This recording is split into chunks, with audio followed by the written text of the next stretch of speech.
Dr. Elizabeth Kendall is a Middle East expert and the head of Girton College at Cambridge University. She's now joining us live from Geneva, Switzerland. Dr. Elizabeth, thank you for making time for us and welcome to WION World as One.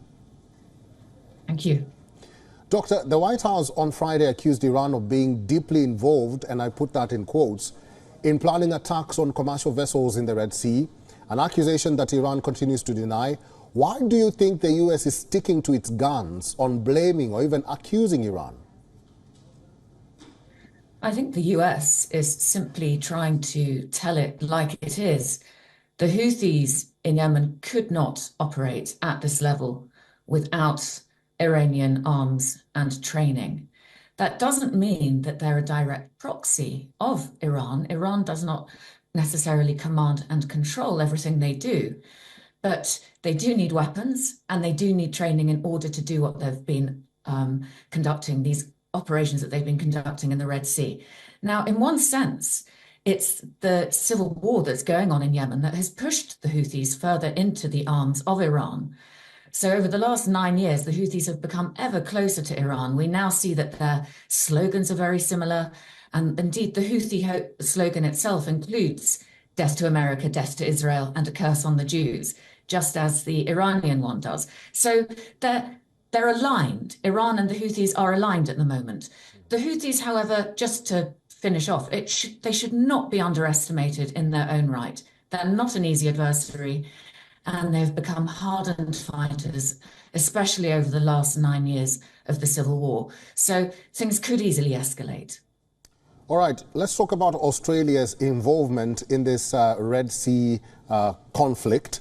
The Prime Minister, Anthony Albanese, says that he has convinced the US that diplomatic and verbal condemnations of the Houthi rebel attacks are the best way for Australia to assist a coalition of allied nations securing global shipping in the Red Sea. Again, he failed to confirm whether Australia has declined a US Navy request to send warships. Why do you think Australia is taking a back seat on this situation? I think Australia is being cautious, naturally, because of the potential for operations now in the Red Sea to escalate into all-out war. No nation wants, at the moment, to be embroiled in another conflict in the Middle East. And indeed, Australia's record in Afghanistan didn't end well. Why would they wish now to become embroiled in another one? I think countries are being wary. And it's also worth pointing out that the US-led maritime force in the Red Sea, it was actually put together about 20 months ago in April 2022, and it wasn't very effective. Okay, this is another attempt, and attention is highly focused right now on making it work, but maybe it won't. Maybe not enough countries are really putting their energies and resources behind it. So it's natural for Australia to want to be a little bit wary before joining this, and to want to be a bit wary about joining something that could easily lead to a conflagration of conflict in the Middle East on a front other than Israel. Dr. Elisabeth, let's talk about that force now. The US launched a multinational operation to safeguard commerce in the Red Sea as attacks by Iran-backed Yemeni militants forced major shipping companies to reroute.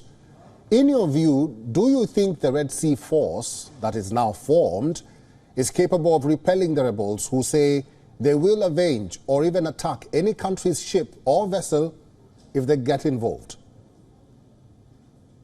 This is, of course, the dilemma for that Red Sea force. It will be extremely difficult to know where to draw the line between tolerating harassment and retaliating against attack. And the Houthis, backed by Iran, have currently to date found that sweet spot. They have harassed international shipping, they've hijacked ships, they've fired drones and missiles, but so far without really causing destruction or loss of life of crews. So they're treading this very careful line, which doesn't really justify retaliation. The dilemma for America and its allies is, how do they contain this threat and allow shipping to pass through safely, but without getting embroiled in an all-out war.